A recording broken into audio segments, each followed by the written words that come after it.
எதிரணியிலிருந்து ராஜ்குமார் அவர்கள் வந்தார். 2 ஆண் ஆசிரியர்கள் ரொம்ப சிறப்பா வேற பேசியிருக்கிறாங்க. அங்க சரியா கேட்கல. இப்பயும் கேட்கலையா? 2 ஆண் ஆசிரியர்கள் ரொம்ப சிறப்பா பேசியிருக்கிறாங்க. அதுலேயும் ராஜ்குமார் சார் வந்து ஒரு ஆங்கில ஆசிரியர். ஆமா. இவ்வளவு நேரம் அவர் பேசுனதுல இருந்து ஒரு முறையாவது அவர் பள்ளிக்கூடத்துக்கு போனதை பத்தி பேசவே இல்லை. அவர் பிள்ளைகளை வளர்த்ததை பத்தி அவர் ஒண்ணுமே சொல்லலை. அவர் என்ன பண்ணியிருக்கிறாரு, ஆட்டோ பின்னாடி எல்லாம் என்ன வாசகம் எழுதியிருக்குன்னு தேடி தேடி போய் பார்த்துருக்கிறார். இன்னொரு வேலை என்ன பார்த்துருக்காரு, எதிரணியில் உள்ளவங்களுக்கு யார் யாருக்கு பைக் ஓட்ட தெரியும், யார் யாருக்கு பைக் ஓட்ட தெரியாது அப்படிங்கிறத பார்த்துருக்கிறாரு. பிறகு எந்த பள்ளிக்கூடத்துல எல்லாம் அப்பாக்கள் செருப்பு போட்டு வந்திருக்கிறாங்க, அது என்ன செருப்பு போட்டு வந்திருக்காங்க, அது என்ன மாடல், இதை ஒரு ஆய்வாகவே அவர் செய்திருக்கிறார். நீங்கள் இதை ஒரு PhD பண்ணீங்கன்னா ஒரு கல்லூரிக்கு நீங்கள் பேராசிரியராக போகக்கூடிய ஒரு தலைப்பில் பேசணும்னா இதெல்லாம் செய்ய வேண்டாமாம்மா, என்னம்மா நீங்கள் செஞ்சுட்டு போகலாம். ஏன் அதுக்காக பொய்யா சொல்லக்கூடாதுல்ல? இப்போ நாங்களும் ஆட்டோ பார்த்ததே இல்லையா? இப்போ அவர் பேசுகிற பூரா பொய்ன்றீங்க. எல்லாமே பொய் தான், அவர் சொன்ன பூராமே பொய் தான். ஆட்டோ வாசகம் அவருக்கு மட்டும்தான் எழுதப்பட்டிருக்கா? நான் வரும்போது இன்னைக்கு ஒரு ஆட்டோவில் பார்த்தேங்க, உன்னையே மறந்தாலும் அன்னையை மறக்காதே.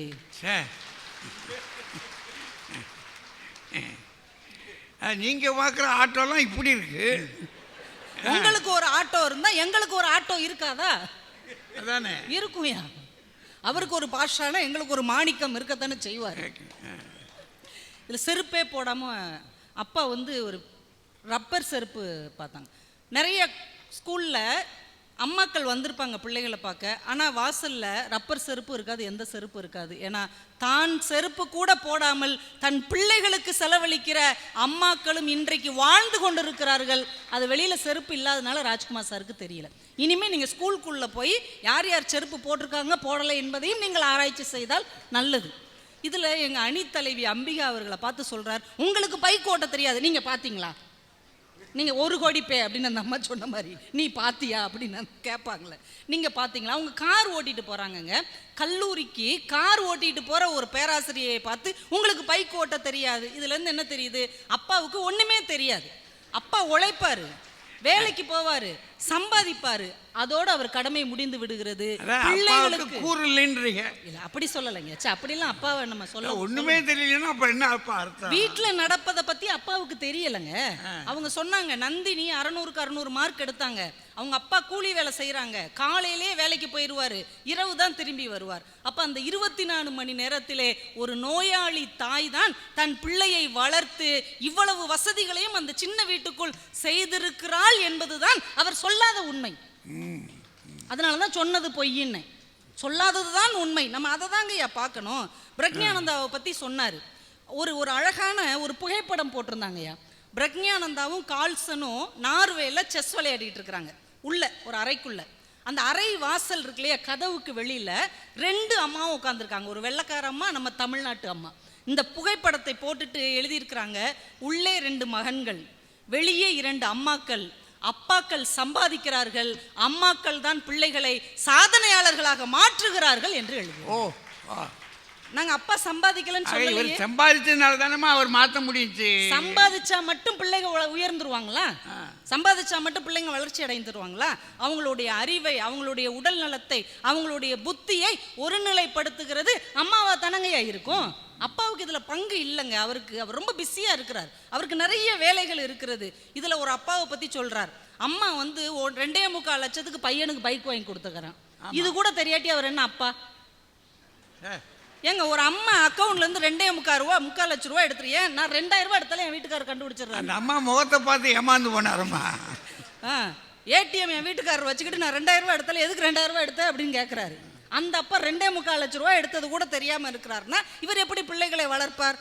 சொல்றது பூரா வாயிலிருந்து வர்றது பூரா பொய்.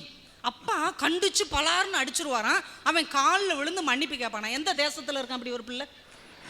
நீங்க அடிச்சு பாருங்க, உங்க வீட்டுல பிள்ளை இருக்குல்ல, நீங்க அடிச்சு பாருங்க, மறுநாள் இருந்து நீங்க வெளியில நிப்பீங்க, வீட்டுக்கு வெளியில. ஏங்க இன்னைக்கு அடிக்க முடியுமா பிள்ளைங்களை? ஆசிரியரும் அடிக்க முடியாது, அப்பாவும் அடிக்க முடியாது. ஆனால் பிள்ளை எப்படி திருந்தும்? அப்பாவின் கண்டிப்புக்கு திருந்தாத பிள்ளை அம்மாவின் கண்ணீருக்கு மட்டும்தான் திருந்தும் என்பதை நீங்க புரிந்து கொள்ளுங்கள். எங்க புலவர் ஐயா சொன்னாங்க, எப்பேற்பட்ட ஒரு தகப்பனை பத்தி அவர் சொன்னார் தெரியுமா? அந்த மேடையிலே பதிவு செய்திருந்தார். அதை கேட்பதற்கு இன்னும் 4 காதுகள் இருந்தால் ரொம்ப மகிழ்ச்சியாக இருக்கும். ஒரு தகப்பன் என்றால் அப்படிதான் இருக்கணும். மகன் 30 மார்க் எடுத்திருக்கிறான், ஏன் 100 மார்க் எடுத்தா அப்பாவுக்கு ஹார்ட் அட்டாக் வந்துடும், குடும்பம் அனாதையாக போய்விடும். அதனால அவன் 30 மார்க் எடுத்திருக்கான். உடனே அப்பா அவனை கட்டி தழுவி, நீ என் மகன் அல்லவா, அதனால்தான் 30 மார்க் எடுத்திருக்கிறாய், அடுத்த முறை இன்னும் கஷ்டப்பட்டு 20 மார்க் எடு, அப்பா இன்னும் இன்பமாக இருப்பேன், முழு பரீட்சையில் 10 மார்க் எடு, நான் இப்படியே சந்தோஷமாக தெருவில் திரிகிறேன், அதற்கு அடுத்த வருஷம் முட்டை மார்க் எடு, குடும்பத்தோடு சேர்ந்து அதை நாம் பொரித்து சாப்பிடுவோம். இது ஒரு அப்பாவா? ஆனால் 30 மார்க் எடுத்துட்டு அம்மா கிட்ட போகிறான்னு வைங்க, அம்மா என்னங்க சொல்லுவாங்க, என்னையா 30 மார்க்னா ஃபெயில் தானையா? ஆமாம்மா ஃபெயில் தான். என்னையா அப்பாவும் சரியாக படிக்கலை, அம்மாவும் சரியாக படிக்கலை, அதனால தானடா நம்ம குடும்பத்தை எவனுமே மதிக்க மாட்டுறாங்க, நம்ம சொந்த பந்தம் மத்தியில் நம்மளால் தலை நிமிர்ந்து நிற்க முடியுதா, நீயாவது நல்லா படித்து நம்ம குடும்பத்துக்கு ஒரு நல்ல பேர் வாங்கி கொடுப்பேன்னு நினச்சேன், ஒரு பாஸாவது ஆயிருக்கலாம் இல்லையா, ஒரு 50-60 மார்க் எடுத்திருந்தேன்னா அம்மா கௌரவமாக என் பிள்ளை நல்ல மார்க் எடுத்திருக்கு 4 பேர்கிட்ட சொல்வேன் இல்லை, என் தம்பி இப்படி ஃபெயிலான அந்த அம்மாவின் அந்த கண் கலங்கிய வார்த்தைகள் அந்த மோசமான பையனை கூட மாற்றி அமைத்து அடுத்த முறை நல்ல மார்க் எடுக்க வைக்கும் என்றால் அதுக்கு அம்மா தான் இங்கே காரணமாக இருப்பார். ஆண் ஆசிரியர்கள் இதில் வேறு பெருமை, ஆசிரியர் தானே பெருமை தான். யார் இதில் ஆண் ஆசிரியர்னு என்ன தனி பெருமை உங்களுக்கு வேண்டி கிடக்கு? காமராஜரை பார்த்தீர்களா அப்படிங்கிறார். நீங்கள் காமராஜருடைய அம்மாவை பார்த்தீர்களா? காமராஜருங்க சின்ன வயசுலேயே அப்பாவை இழந்துட்டார். அவர் பாட்டுக்கு நாடுன்னு ஓடிக்கிட்டே இருக்கிறார். ஒரு அம்மாவுக்கு எதுங்க சந்தோஷம்? தன் பிள்ளை ஒரு திருமணம் முடித்து அவனுக்கு குழந்தை பிறந்து அதை தூக்கி கொஞ்சிறதானுங்க ஒரு அம்மாவுக்கு சந்தோஷம். அந்த வயது வரும்போது மகன்கிட்ட கேட்குறாங்க, டே கல்யாணம் முடிச்சுக்கோடா, நாடுன்னு ஓடாதடா, கல்யாணம் முடிச்சுக்கோ. அப்போ காமராஜர் சொல்கிறேம்மா, எனக்கு கல்யாணத்தில் விருப்பமே இல்லைம்மா, நான் இந்த நாட்டுக்காக உழைக்க போகிறேன், நீ ரொம்ப தொந்தரவு பண்ணேன்னா நான் சத்து போயிடுவேன் அப்படின்ட்டார். சிவகாமி தாயார் தன் பிள்ளையின் தியாக உணர்வை புரிந்து கொண்டு மற்ற தாய் மாதிரி இல்லாம தன் மகிழ்ச்சியை தியாகம் செய்தால். அதனாலதான் ஒரு கவிஞன் எழுதினான், அன்றைக்கு கர்ணனை குந்தி தேவி ஆற்றில் விட்டாள், அதற்கு பின் காமராஜரை சிவகாமி நாட்டில் விட்டார். கர்ணனை தேரோட்டி எடுத்துக்கொண்டான், காமராஜரை தேசமே எடுத்துக்கொண்டது என்று சொன்னான் என்றால் அந்த சிவகாமி தாயார் என் பிள்ளை கல்யாணம் முடிச்சு நல்லா வாழணும்னு நினைக்காம தேசத்துக்காக என் பிள்ளையை நான் அர்ப்பணிக்கிறேன்னு சொன்ன அந்த உணர்வு எவ்வளவு பெரியது. இப்படி பேசிக்கிட்டே இருக்கிறீங்களே பயங்கரமா. ஐயா நான்லாம் இவங்கள மாதிரி ரொம்ப பேச விரும்பலைங்கய்யா, சுருக்கமாகவே பேசி நான் முடிச்சுக்கிறேன்யா. இப்போ சமீபத்தில் ஒரு சில வருடங்களுக்கு முன்னாடிங்கய்யா ஜார்க்கண்ட் மாநிலத்தில் ராஜ்புரா அப்படின்னு ஒரு நகராட்சி, அதில் 30 வருஷமாக துப்புரவு பணியாளராக சுமித்ரா தேவின்னு ஒரு அம்மா வேலை பார்த்தாங்க. துப்புரவு பணியாளராக ரொம்ப சிறப்பாக வேலை பார்த்தாங்க. ஒரு நாள் கூட லீவ் எடுக்காமல் தாமதமாக வராமல் ரொம்ப உள்ளார்ந்த அன்போடு அந்த வேலையை செஞ்சுருக்கிறாங்க. அதனால் அவங்களுக்கு ஒரு சின்ன பிரிவு உபச்சார கூட்டம் நடத்துகிறாங்க அந்த நகராட்சியில் உள்ள எல்லாருமே. ஒரு சின்ன மீட்டிங். அந்த மீட்டிங்கில் கொஞ்சம் பேர் வந்திருக்கிறாங்க.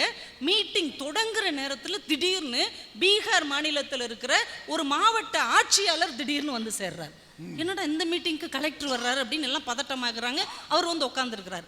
கொஞ்ச நேரத்தில் அந்த ஏரியாவில் ரொம்ப பிரபலமாக இருக்கிற ஒரு மருத்துவர் வர்றார், ஒரு ரயில்வே இன்ஜினியர் வேற வர்றார். சரி பெரிய பெரிய ஆளுகள்லாம் வந்திருக்கிறாங்கன்ட்டு விழா நடக்குது. அந்த கலெக்டரை கூப்பிட்டு பேச கூப்பிட்றாங்க. ஐயா நீங்கள் எதாவது பேசுகிறீங்களா அப்படின்னு. கலெக்டர் நான் பேசணும், அதுக்கு தான் வந்திருக்கிறேன் அப்படின்னு பேச வந்த கலெக்டர் சொல்லுகிறார், இந்த சுமித்ரா தேவி அம்மாவை உங்களுக்கு நகராட்சி பணியாளராக மட்டும்தான் தெரியும், ஆனால் அவங்க இளம் வயதிலேயே கணவனை இழந்து இந்த வேலையை கடினமாக செய்து கொண்டு தன் 3 மகன்களை படிக்க வைத்தார். அதில் ஒரு மகன் இன்ஜினியராக இருக்கிறார், ஒரு மகன் டாக்டராக இருக்கிறார், ஒரு மகன் கலெக்டராக இருந்து உங்கள் முன்னால் பேசி கொண்டு இருக்கிறார் என்று சொன்னார். அதில் அந்த கலெக்டர் இன்னொன்று பதிவு செய்தார். இதில் எங்கள் அம்மாவை பற்றி நாங்கள் பெருமை அடைகிற விஷயம் என்ன தெரியுமா? நாங்கள் 3 பேருமே மிக உயர்ந்த நிலைமைக்கு வந்துட்டோம். அப்போ எங்கள் அம்மா கிட்ட சொன்னோம், இந்த வேலையை இனிமேல் நீ பார்க்க வேண்டாமா, வீட்டில் உட்காந்து ராணி மாதிரி இரு, நாங்கள் சம்பாதிச்சு போடுறோம்ல. அப்போ என் தாய் சொன்னா, இல்லடா நாம் கஷ்டப்பட்ட போது இந்த வேலை தான் நமக்கு சோறு போட்டது, இதை நான் கடைசி வரைக்கும் செய்வேன். நாங்கள் அந்த அர்ப்பணிப்பு உணர்வு தான் யான் கடமையில் சரியாக இருப்பதற்கு காரணமாக இருக்கிறது என்று அந்த கலெக்டர் பதிவு செய்தார். என்றால் ராஜ்குமார் சார் ஒரு வார்த்தை சொன்னார், அப்பா என்பவர் திரி மாதிரி, அம்மா என்பவர் மெழுகு மாதிரி. திரி தன்னையே எரித்து காணாமல் போய்விடும், மெழுகு அப்படியே கிடைக்கும். அப்படித்தான் இங்கே ஒரு திரி தான் எரிந்து காணாமல் போய்விட்டது. ஆனால் அந்த மெழுகு திரியே இல்லாமல் தன்னை உருக்கி உருக்கி உருக்கி 3 பிள்ளைகளை சிலைகளாக உருவாக்கி இருக்கிறது என்றால் தாயின் தியாகம் தந்தையின் தியாகத்தை விட ஒரு படி உயர்ந்தது என்பதை ரொம்ப பணிவோடு சொல்லிக்கொண்டு வாய்ப்பு கொடுத்த அத்துணை நல்ல உள்ளங்களுக்கும் நன்றி கூறி விடைபெறுகிறேன். நன்றி, வணக்கம்.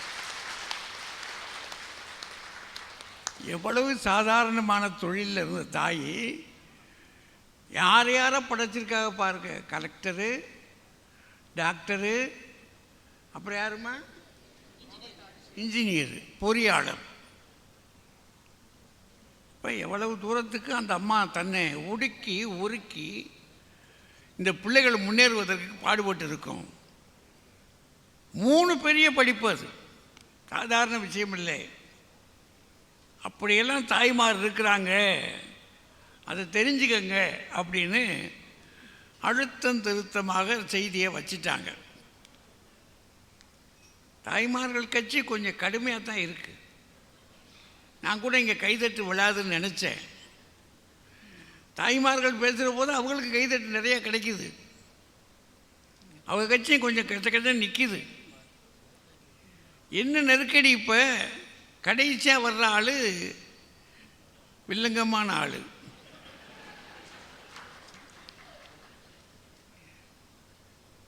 அவர் என்ன சொல்ல போகிறாரோ, வாங்க ராஜா பார்ப்போம்.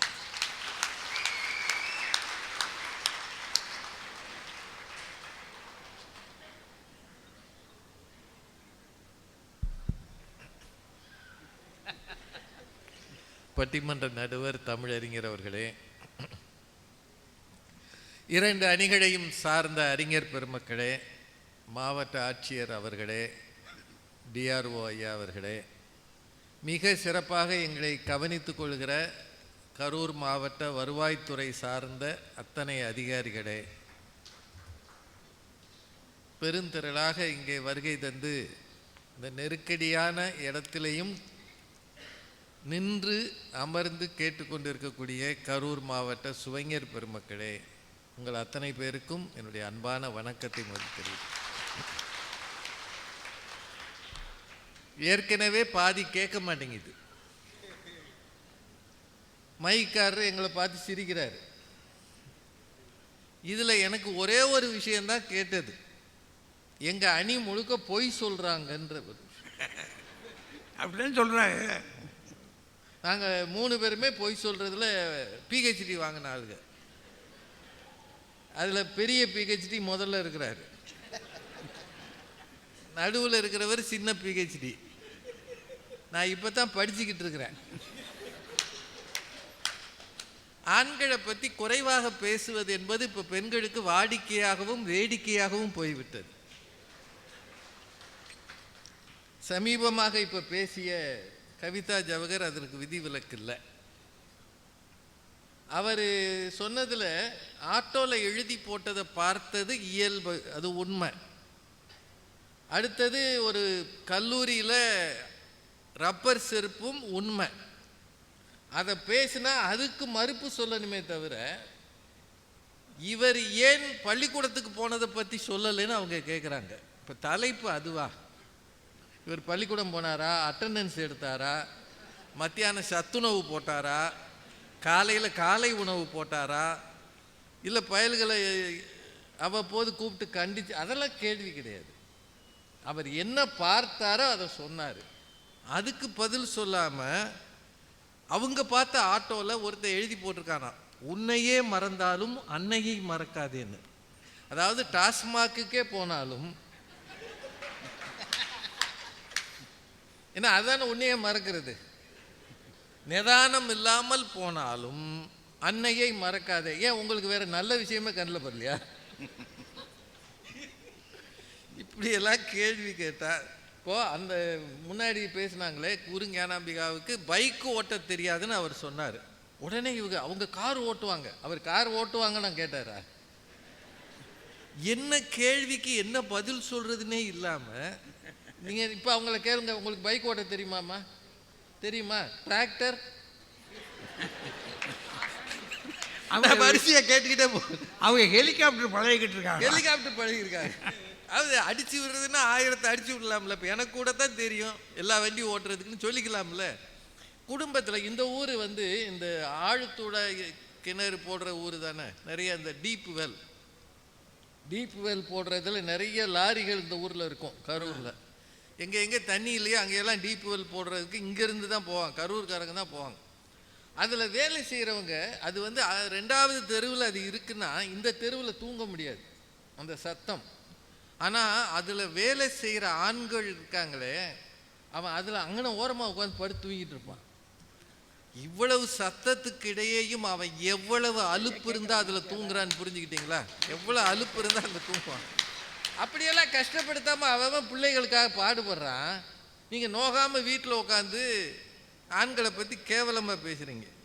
அதில் வீட்டில் நடக்கிற எதுவுமே அப்பாவுக்கு தெரியாதான். ஆமாம், அவனுக்கு காது கேட்காது, கண்ணு சரியாக தெரியாது, பேச வராது, ஒன்றுமே தெரியாமல் தானேங்க நம்ம திரியிறோம். உங்கள் வீட்டில் நடக்கிற எதுவுமே தெரியாது. இல்லை, வீட்டுக்கு வர்றீங்க, சோறே ஆக்கலைன்னு வைங்க, உங்களுக்கு ஒன்றுமே தெரியாது. சோறு சாப்பிடணும் கூட தெரியாது. அந்த அம்மா வந்து ஊட்டினா தான் நீங்கள் சாப்பிடுவீங்க. ஏம்மா இப்படி அநியாயம் பண்ணுறீங்க? அதில் இந்த ஒரு விஷயங்க, பிரக்ஞானந்தாவை பற்றி சொன்னாங்கல்ல. இப்போ சமீபத்தில் பிரக்ஞானந்தா கொடுத்த பேட்டி யாராவது பார்த்தீங்களா? அவர் என்ன சொல்லியிருக்காரு தெரியுமா? உன்னோட ஆசை என்னன்னு கேட்குறாங்க. எங்கள் அப்பாவை ஒரு தடவையாவது வெளிநாட்டுக்கு கூட்டிகிட்டு போகணுன்றதா என்னோட ஆசைன்னு. இவங்க அம்மா தியாகம் பண்ணுகிறார்கள். அம்மா ஊர் சுற்றி வெளிநாட்டுக்கு பிள்ளைகளோட போகிறாங்க, இல்லைன்னு சொல்ல முடியாது. சார், இன்னொரு கேள்வி கேட்குறேன். ஒரு பையன் வந்து தகப்பனின் ஜீன்ஸில் வர்றானா இல்லையா? இருக்கா இல்லையா? அந்த பிள்ளைக்கு பிறவியிலேயே ஏதோ ஒரு எக்ஸ்ட்ராவாக சில அறிவுகள் இருக்குன்னா அவங்க அப்பாவுடைய ஜீன்ஸில் அது இருந்திருக்கணும். சைல்டு ப்ராடிஜின்றது ஏதோ ஒரு வகையில் அவங்க அப்பா அதுக்கு உதவி இருக்கணும். அவங்க அப்பா உதவி இல்லாமல் அந்த பிள்ளை இந்த மாதிரி வந்திருக்கவே முடியாது. 2 பிள்ளைகள் வந்திருக்குன்னா இளமையிலேயே அந்த பிள்ளைகளுக்கு உலக ஞானம் வந்திருக்கிறது, ஒரு குறிப்பிட்ட ஸ்பெஷல் ஸ்கில் வந்திருக்குன்னா அப்பாவுடைய பங்கு இருக்கா இல்லையா? சும்மா வந்து அம்மா தான் கூட்டு போனாங்க. அப்பா கஷ்டப்பட்டு உழைத்ததால் அந்த குடும்பம் வாழ்ந்தது. அதனால தான் அந்த பையன் எங்கள் அப்பாவை ஒரு தடவையாவது வெளிநாட்டுக்கு கூட்டு போகிறோம்னு கேட்குறான்னா, தகப்பனை பற்றி சாதாரணமாக பேசாதீங்க. கரூரில் வந்தால் எது வேணாலும் பேசிடுறது. இந்த 2.25 லட்சம் ஏதோ வாங்கினாங்க. அது எப்படி ஒரு தகப்பனுக்கு தெரியாமல் போனது? ஏமா, நாங்கள் தினம் கொடுக்குற பணத்துக்கு என்னைக்காவது கணக்கு கொடுத்துருக்கீங்களாம்மா? இல்லை, கணக்கு தான் நம்மளால் கேட்க முடியுமா? உலக மகா பிராடுத்தனை கேட்டுட்டாப்புல அந்த வீட்டில் கஞ்சி குடிக்க முடியுமா நம்ம? நீங்கள் எவ்வளோ ரூபா கொடுங்க, அடுத்த நாள் அப்புறம் என்னதாவது கொடுத்துட்டு போங்க. ஏம்மா, நேற்று கொடுத்தது அதெல்லாம் நேற்றே முடிஞ்சு போச்சு. பயலுக்கு சிரிப்பாங்க, கமுக்கமாக சிரிப்பான். அவனுக்கு தெரியுது எங்கெங்கே போயிருக்குன்னு. 2.25 லட்சம் ஒரே நாளில் எடுத்தது நான் நினைக்கிறீங்க? உருவுனது அப்பப்போ 2000, 3000, 10,000 உருவுனது. இது எல்லாத்தையும் சொல்லிட்டு அப்புறம் அப்பாவின் கண்டிப்பு திருத்தாது, அம்மாவின் கண்ணீர் தான் திருத்தும், சென்டிமெண்ட்டாக பேசினாங்க. இப்போல்லாம் பிள்ளைகள்கிட்ட போய் அழுதீங்கன்னா, அம்மா என்னம்மா சீரியல் பார்க்காமலே அழுகிறேன்றான். வழக்கமாக நீ சீரியல் பார்த்தானம்மா அழுவேன், இப்போ என்னை பார்த்து ஏன் அழுகிறேன்? நான் என்ன சீரியலா அப்படின்னு. சாப்பிட்றதானே சீரியல். என்னமோ சொல்கிறாங்க. பெருந்தலைவர் காமராஜரை பற்றி சொன்னாங்க. உண்மையை சொல்லுங்க, காமராஜருடைய தாயார் கடைசி வரைக்கும் அவர் கல்யாணம் பண்ணலேன்னு வருத்தப்பட்டாங்களா இல்லையா? உண்மையை பேசணும். யாரெல்லாம் சென்னையிலிருந்து வந்தால், குறிப்பாக வி.கே. ராமசாமி வரும்போதெல்லாம் அவங்க சொல்லி அனுப்புவாங்களே, என் மகனை பார்த்துக்கப்பா, அவனை எப்படியாவது ஒரு கல்யாணம் பண்ண வை. இதாங்க நடந்தது. சும்மா நம்ம காலத்துக்கு அப்புறம் மாற்றி பேசக்கூடாது. அப்புறம் இன்னொன்று சொன்னாங்க, எங்கேயோ ஒரு ஜார்க்கண்ட்லையா, அவங்க வழக்கமாக Jharkhand, Haryana, West Bengal, Nigeria, Uganda, அதாண்டா இதாண்டா, இப்படியெல்லாம் சொல்லிட்டா பிரச்சனையே இல்லை. அங்கே இருக்கிற ஒரு தாய் எத்தனை பேரை, இப்போ புலவரையா சென்னையிலிருந்து வந்திருக்கிறார். அவருக்கு ஒரு ஓட்டுநர், பல வருஷமாக ஓட்டுறார், கார் ஓட்டுநராக இருக்கிறார். சென்னையிலேருந்து இவரை பத்திரமா கூட்டிகிட்டு போகிறவர் அவர் தான். ரொம்ப கஷ்டப்பட்டு டிரைவர் வேலை பார்த்து அவர் 2 பிள்ளைகளையும் நல்லா படிக்க வச்சு ஃபாரினில் உட்கார வச்சிருக்கிறார். அவர் என்னை பார்த்து சொன்னார், அவர் பேர் மணி. நான் ஜார்க்கண்டுக்கெல்லாம் போகலம்மா, இங்கே கரூரில் இந்த கூட்டத்தில் இருக்கிறாரு. 2 பிள்ளைகளையும் வெளிநாட்டில் இன்னைக்கு அவங்க இருக்கிறாங்கன்னா யாராலும் முடியுமா? கஷ்டப்படுறது தகப்பனாலேயும் முடியும். சும்மா ஜார்க்கண்டில் இருக்காரு, திரி மெழுகு. அந்த அம்மா முதல்ல பேசினாங்களே, டேங்கப்பா, வருமானத்துக்கு மீறி செல்வாங்கி தருவது தகப்பனார். நிஜமாவா? நீங்கள் இவ்வளவு பெண்கள் இருக்கீங்களே, சும்மா கூட்டத்துக்கு கை தட்டுறதுலாம் அப்புறம் வச்சுக்கோங்க. அப்பாவுக்கு தெரியாமல் பிள்ளைகளுக்கு காசு கொடுக்கறது யார்? இதுக்கு நேர்மையாக பதில் சொல்லுங்க. இல்லைம்மா, நீங்கள் அப்புறம் வீட்டுக்கு போனேன்னு உங்களுக்கு தூக்கம் வராது.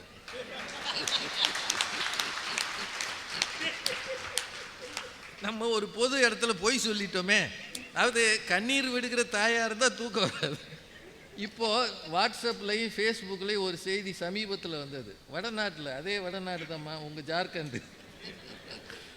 பூ கட்டுகிற ஒரு தாய், பூ கட்டி கோயில் வாசலில் விற்கிற ஒரு தாய் ஐஃபோன் வாங்குகிற கடைக்கு வந்தாங்க பையனை கூட்டிகிட்டு. அந்த ஐஃபோன் நெருக்கி 1 லட்சம் ரூபாய். அது என் மகன் ரொம்ப விரும்புகிறான்னு வாங்கி கொடுத்தாங்க. அதை பற்றி செய்திகள் நிறைய விமர்சனங்கள் வந்தது, கமெண்ட்ஸ் வந்தது. பல பேர் சொன்னாங்க, உன் குடும்ப நிலைமை என்ன? தினசரி பூக்கட்டி தான் நீ குடும்பம் நடத்துகிற, நீ உன் பிள்ளைக்காக இவ்வளவு காஸ்ட்லியாக செலவழிக்கலாமா? நீ ஒரு நல்ல தாயான்னு நிறைய பேர் போட்டிருந்தான். தகப்பனால் அப்படி செய்ய முடியாது, அவன் தான் கடை வாங்குறான், அவனுக்கு தெரியும். பிள்ளைகள் மீது அன்பை செலுத்துவதன் மூலம் செல்லம் கொடுக்கிறது அம்மாக்கள் தான் பிள்ளைகளை கெடுக்கிறாங்கன்றது உண்மையா இல்லையா? அப்புறம் இன்னொன்று சார், அப்பாக்கள் ரோல் மாடலாக இருந்து கெடுக்கிறாங்கன்னு அவங்க சொன்னாங்க. கொஞ்சம் பேர் குடிக்கிறாங்க, கொஞ்சம் பேர் தவறான வேலைகளுக்கு போகிறாங்க. ஆனால் உங்கள்கிட்ட நேர்மையாக கேட்குறேன், இந்த ஊரில் எல்லாரும் குடிகாரர்களா? எல்லாரும் குடிகாரர்களா? எல்லாரும் தவறான இடத்துக்கு போகிறாங்களா? எல்லாரும் ரம்மி சர்க்கிளில் விளையாடுறானா? இல்லை இல்லை, அவன் கண்ணீர் விட்டு உழைக்கிறான். கரூர் மாதிரி ஊரில் வந்து ஒவ்வொரு நேரத்தையும் காசாக்குகிற ஒரு ஊர் இது. தமிழக வரலாற்றில் கரூர் சைலண்ட்டாக எவ்வளோ புரட்சி பண்ணிக்கிட்டு இருக்குன்னு தெரியுமா? இப்போ பைய வாங்கியிருக்கீங்களே, அதில் இருக்கிறது எத்தனை ஆண்களின் உழைப்பு தெரியுமா? இந்த மாதிரி விதவிதமான பொருட்கள் இங்கேருந்து கிடைக்குது. நிஜமாக சொல்கிறேன், நான் நிறைய புத்தக கண்காட்சி பார்த்துருக்கோம். இவ்வளவு அழகான ஒரு பை போட்டு கொடுத்தது மறைச்சி வச்சுட்டாங்க பாரு. கரூர் புத்தக திருவிழான்னு அது கரூருடைய விசேஷங்களில் ஒன்று இல்லை, ரொம்ப விசேஷமானது. அப்புறம் இன்னொன்று ஒன்று மட்டும் சொல்லிடுறேன்.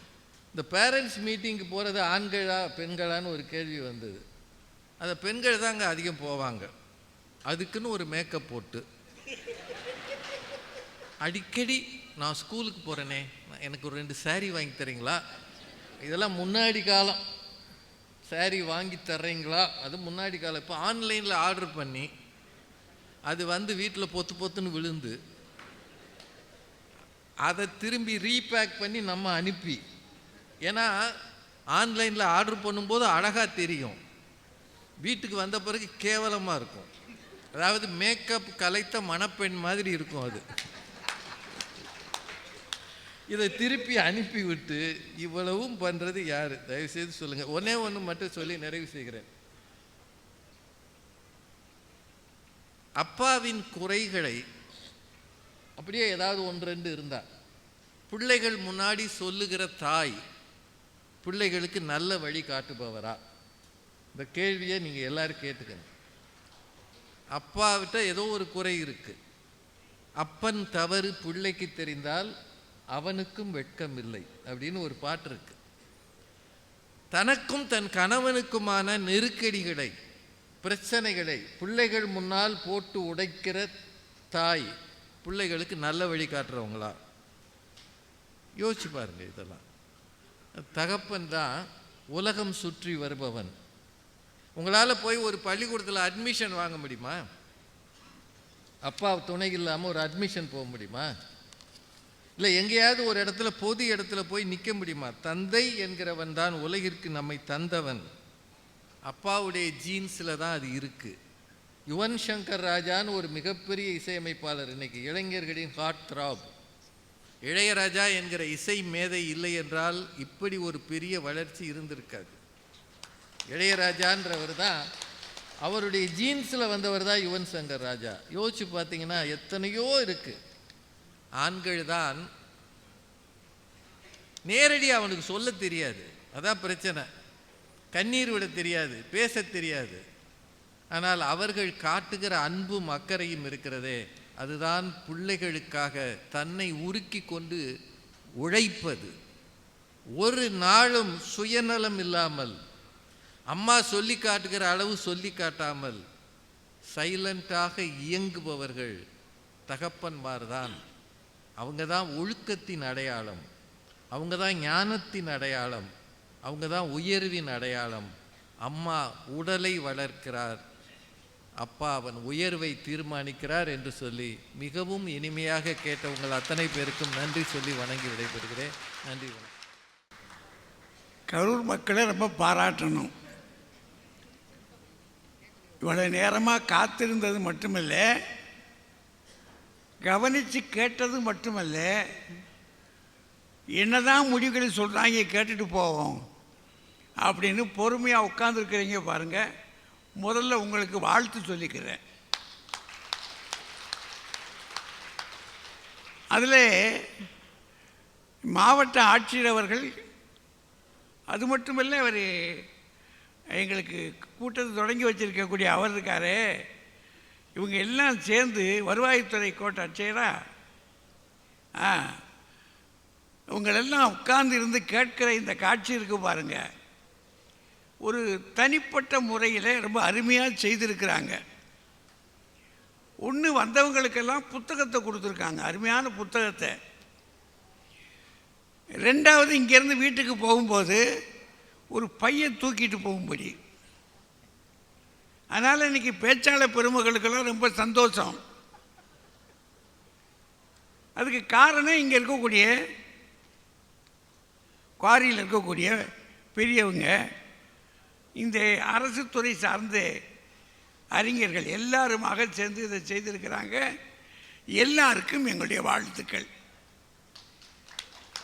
பெரியவர்களே, சுருக்கமாக இதை சொல்கிறதா இருந்தால் தலைப்பில் பிள்ளைகளின் வளர்ச்சி, முதல்ல அதை பார்க்கணும். வளர்ச்சி எதில் இருக்கும்? உடலில் வளர்ச்சி இருக்கும், உள்ளத்தில் வளர்ச்சி இருக்கும், அறிவில் வளர்ச்சி இருக்கும். 3 துறை இருக்குது. வளர்ச்சி அப்படின்னா பிள்ளை வளரணும்ல, நேற்று இருந்த நிலையிலே இருக்க முடியாது, அது புறத்தோட்டத்தில் வளரணும். இப்போ அந்த வளர்ச்சிக்கு அடிப்படை காரணம் யாராக இருக்க முடியும்? அதுக்கு முதல்ல சோறு வேணும். உடல் வளருவதற்கு சோறு, உணவு வேணும்.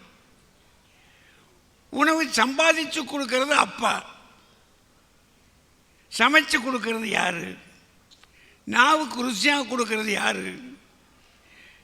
உணவில் சுவையை காண்பதற்கு வாய்ப்பு தருகிறது யார்? அப்படின்னா உணவு கொடுப்பதில் யார் இங்கே முக்கியமான காரணம்? சம்பாதிச்சு கொடுப்பவரா, சமைச்சு கொடுக்கவரா? பக்கத்தை இருந்து பார்த்து அவனுடைய முகம் திருத்தி உண்ண சொல்கிறவளா? யாரை சொல்லலாம்? சொல்லுங்க. என்னங்கய்யா ஒன்றும் பேச மாட்டேங்கிறீங்க?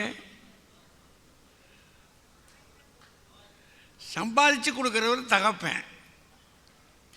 இப்போ அது இல்லை. இப்போ கொஞ்சம் மாற்றம் ஏற்பட்டிருக்கு. அம்மாவும் சம்பாதிக்கிறான். அதனால் இப்போ என்ன நிலைமை ஆகிப்போச்சுன்னா, நாவுக்கு ருசியாக கொடுக்குறவர் ஹோட்டல்காரர். அநேக வீடுகளில் இப்போ பூரா அப்படி தானே இருக்குது. எனக்கு இங்கெல்லாம் வலிக்குது, செத்து போகலாம் போல இருக்குது அப்படின்னா என்ன அர்த்தம்? நம்ம அப்புறம் நாடியை பிடிச்சி, சாகாத தாயி நீ இருந்து என்னையே சாகடிக்கணும், நீ முந்தி போயிடாத, ஏதாவது வாங்கி தர்றேன் அப்படின்னு ஹோட்டலில் சொல்லிடுறான்.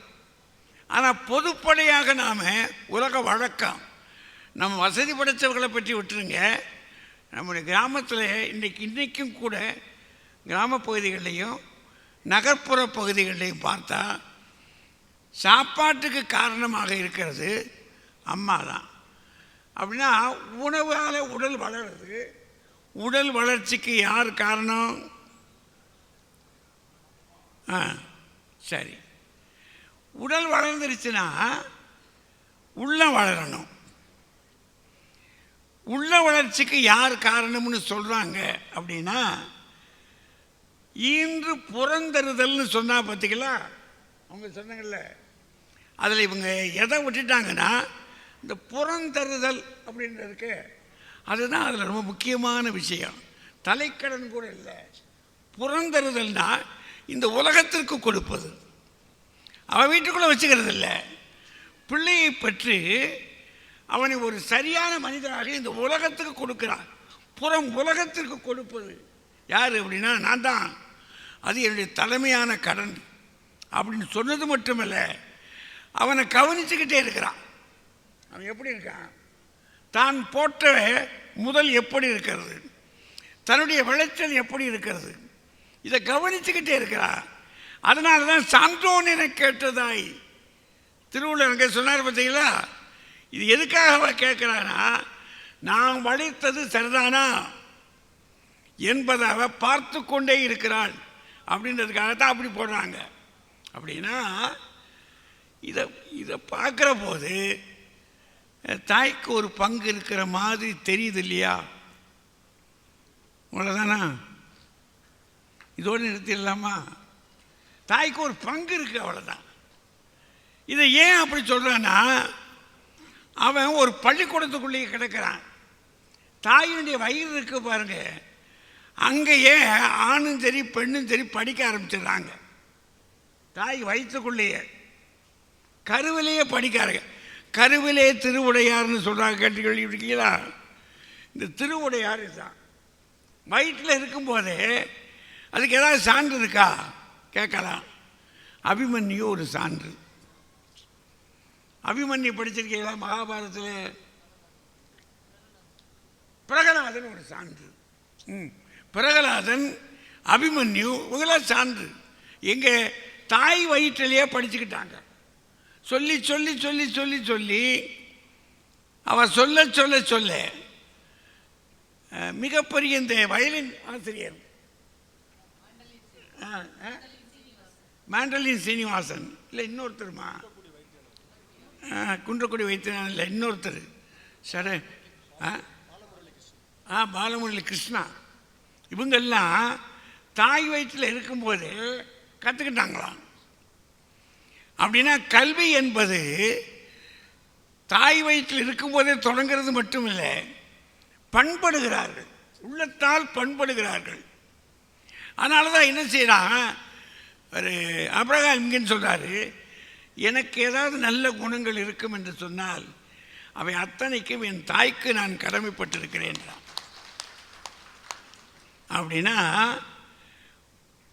உடலை மட்டுமல்ல உள்ளத்துக்கும் பெரும் காரணமாக இருப்பது யார் அப்படின்னா தாயின்னு தெரியுது. இந்த வளர்ச்சியில் அறிவுக்கு பெரும்பாலும் அப்பா தான் காரணம் இருக்கணும். ஏன்னா இன்றைக்கு ஒரு 200 ஆண்டுகளாகத்தான் பெண்கள் படிக்கிறாங்க. 200 ஆண்டுகளாகத்தான் பெண்களுக்கு அறிவு வாசல் திறக்கப்பட்டிருக்கு. அதுக்கு முன்னாடி இல்லை, வீட்டுக்குள்ளே தான் இருந்தாங்க, கல்வி கொடுக்கலை நாம். அப்போ அந்த காலத்தில் என்ன செஞ்சுருக்கிறாங்க, அப்பா தான் கொண்டு போய். அதனால தான் சான்றோனாக்குதல் தந்தைக்கு கடனைனார். தந்தைக்கு ஒரு கடமை என்ன போட்டார், சான்றோன் அப்படி ஆக்கிறதுனா அது தகப்பன் தான் பள்ளிக்கூடத்தை கொண்டு போய். இவர் சொன்னார் இல்லையா, பள்ளிக்கு விட்டலனே தந்தையாகிய பாதகனேனார். அப்பா தான் கொண்டு போய் சேர்த்தார்.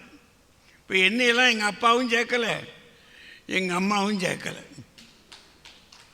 அது இன்னும் வில்லங்க விஷயம். நானாக போய் சேர்ந்துக்கிட்டேன். அப்படி சில பேர் இருப்பாங்க. அப்போ அந்த மாதிரி இருக்கிறவங்களை விட்டுருவோம், அதெல்லாம் விதிவிலக்கு. ஆனால் பெரும்பாலும் தகப்பன் சேர்த்துருக்கிறார். இதெல்லாம் 200 ஆண்டுகளுக்கு முன்னாடி. இப்போ அம்மாவும் படிக்கிறா, அப்பாவும் படிச்சிருக்கிறாரு, அம்மாவும் வேலைக்கு போகிறாங்க, அப்பாவும் வேலைக்கு போகிறாரு. ஆனால் அப்பா பார்ப்பதை விட அம்மா பிள்ளைகளை கூர்ந்து கவனிக்கிறார். அதில் அநேகமாக தொழில் பார்க்கக்கூடிய சாதாரண அப்பா வந்து ரிக்ஷா ஓட்டுறாருங்களே, அவர் ரிக்ஷா ஓட்டினார்னா அந்த வீட்டு தாய் ஒரு 10 வீட்டில் பாத்திரம் கழுவி இருப்பா, சாதாரண தொழில் பார்த்துருப்பா, அந்த பிள்ளைகளை படிக்க வச்சிருப்பா அந்த அம்மா. அப்போ அதை பார்க்குற போது அறிவு என்ற விஷயம் வந்ததுன்னு சொன்னால் அதில் தாயை விட தகப்பனுக்கு ஒரு பங்கு கொஞ்சம் கூடுதலாக இருக்குது என்று நாம் சொல்லலாம். ரெண்டு ஆச்சுங்களா? இப்போ வளர்ச்சி என்பது ஒன்று பார்த்துட்டோம். உயர்வு என்பது 2 உயர்வு இருக்குது. நம்ம ஊரில் சம்பள உயர்வும் இருக்குது, பதவி உயர்வு இருக்குது. 2 உயர்வில் இருக்குது. அதோடு மட்டுமல்ல, பண்பாட்டு உயர்வு. இந்த உயர்வுகளெல்லாம் அவன் முன்னுக்கு போகிறது கல்வி நிறையா இருந்ததுன்னா அவன் என்ன ஆயிருப்பா, நல்ல சம்பளம், நல்ல பதவி கிடைக்கும், நல்ல சம்பளம் கிடைக்கும். அப்போ படிப்பு இருந்தால் பதவி இருக்குது, நல்ல சம்பளமும் இருக்குது. அதை விட என்ன முக்கியம் அப்படின்னா, அவன் எந்த பதவியில் இருக்கிறான்றதுல அர்த்தம் இல்லை, அவன் எப்படி இருக்கிறான். யாரை பார்க்க போகிறீங்களா? முசுடு பையா, அவனை போயா பார்க்க போகிறீங்க? ஒரு காரியம் ஆகாது. நீ போன ஒன்றும் ஆகாது, ஏதாவது கொண்டுக்கிட்டு போ அப்படின்னா அப்போ என்ன அர்த்தம் ஆகும்? அவர் பண்பாடு சரியில்லை. பதவி உயர்வு இருக்குது, பண்பாட்டு உயர்வு இல்லை.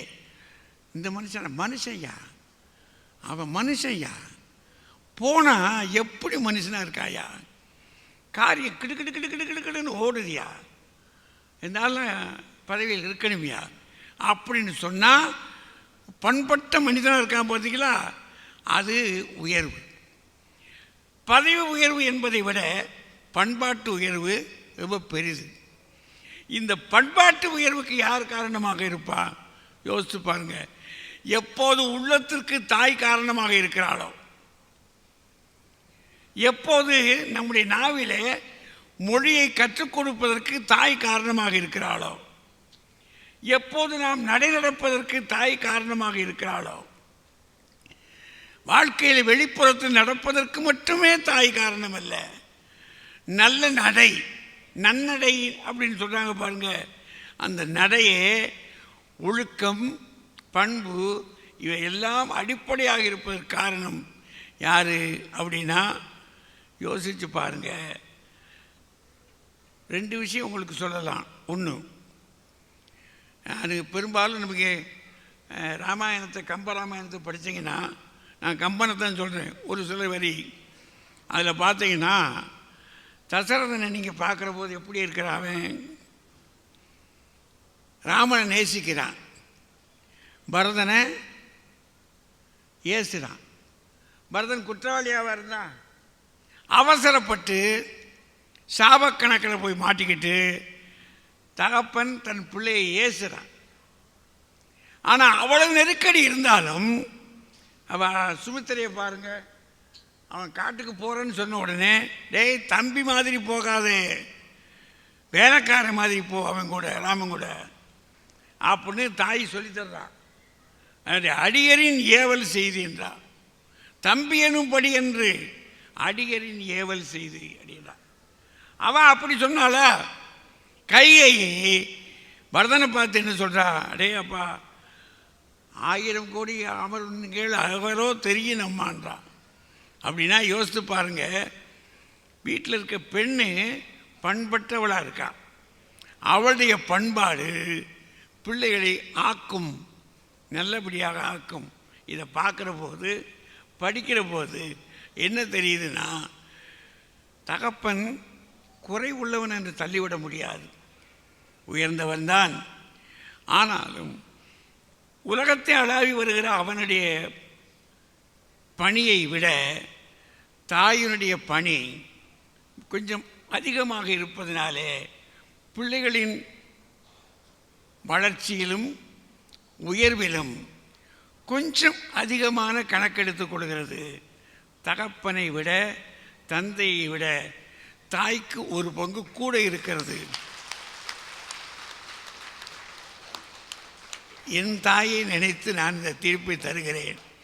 நீங்கள் உங்கள் தாயை வச்சு நினச்சிக்கங்க. ஏன்னா இந்த தீர்ப்பு கொடுப்பதுதான் என் தாய்க்கு உகந்தது. அவள் என்னை ஆளாக்கினாள் என்று நான் சொல்லணும். என்னுடைய தாய் எப்படி உங்களை என்னை ஆளாக்கினாளோ அதுபோல் தான் உங்களுடைய தாயும் உங்களை ஆளாக்கி இருப்பாள் என்று நான் நம்புகிறேன். அதனால் தந்தையை விட தாயே வளர்ச்சிக்கும் உயர்வுக்கும் காரணம் என்று கூறி நன்றி கூறி நினைவு செய்கிறேன். நன்றி, வணக்கம். இந்த தகவல் உங்களுக்கு பிடிச்சிருந்தா லைக் பண்ணுங்க, உங்க ஃப்ரெண்ட்ஸுக்கு ஷேர் பண்ணுங்க, மறக்காம எங்க சேனலுக்கு சப்ஸ்கிரைப் பண்ணுங்க.